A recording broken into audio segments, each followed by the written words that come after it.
গত ৫ আগস্ট গণ অভ্যুত্থানের মুখে ক্ষমতা ছেড়ে ভারতে পালিয়ে যান আওয়ামী লীগ সভাপতি ও সাবেক প্রধানমন্ত্রী শেখ হাসিনা। পতন ঘটে প্রায় ১.৫ দশকের আওয়ামী শাসনের। এরপর থেকে ভারতেই আছেন তিনি। জানা গেছে, দিল্লির লুটেন্স বাংলো জোনের একটি বাড়িতে কড়া নিরাপত্তায় বসবাস করছেন শেখ হাসিনা ভারতে আশ্রয় নেওয়ার পর থেকেই বারবার প্রশ্ন উঠেছে, ভারত তাকে অনির্দিষ্টকালের জন্য আশ্রয় দেবে কিনা। বাংলাদেশের তরফেও কার্যত স্পষ্ট করে দেওয়া হয়েছিল, সাবেক প্রধানমন্ত্রীকে ফেরত পাঠানোর চিঠি দিল্লিকে দেওয়া হবে। শেখ হাসিনাকে বাংলাদেশে ফেরত আনার দাবিতে ক্রমবর্ধমান চাপের মধ্যে ২৩ ডিসেম্বর পররাষ্ট্র মন্ত্রণালয় লিখিতভাবে ভারতের কাছে ক্ষমতাচ্যুত প্রধানমন্ত্রীর প্রত্যাবর্তনের অনুরোধ জানিয়েছে।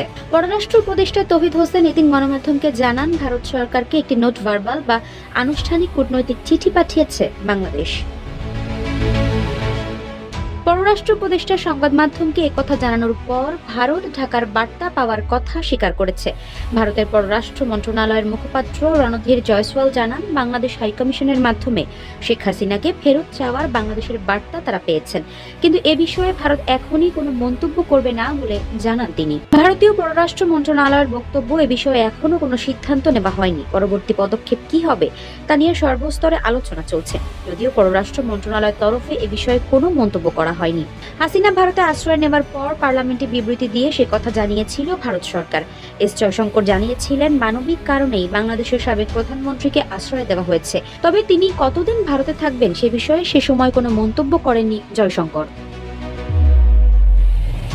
এর আগে সোমবার পররাষ্ট্র মন্ত্রণালয়ে সাংবাদিকদের মুখোমুখি হয়ে অন্তর্বর্তী সরকারের পররাষ্ট্র উপদেষ্টা তৌহিদ হোসেন জানিয়েছিলেন, শেখ হাসিনাকে বিচারের মুখোমুখি করতে তাকে ফিরিয়ে আনা হবে।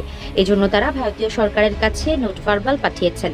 এদিন রাজধানীর পিলখানার বিজিবি সদর দপ্তর এক অনুষ্ঠানে সাংবাদিকদের এক প্রশ্নের জবাবে স্বরাষ্ট্র উপদেষ্টা লেফটেন্যান্ট জেনারেল অবসরপ্রাপ্ত জাহাঙ্গীর আলম চৌধুরী বলেছিলেন, গত ৫ আগস্ট গণ আন্দোলনের মুখে ভারতে পালিয়ে যাওয়া সাবেক প্রধানমন্ত্রী শেখ হাসিনাকে ফেরাতে পররাষ্ট্র মন্ত্রণালয় চিঠি পাঠিয়েছে।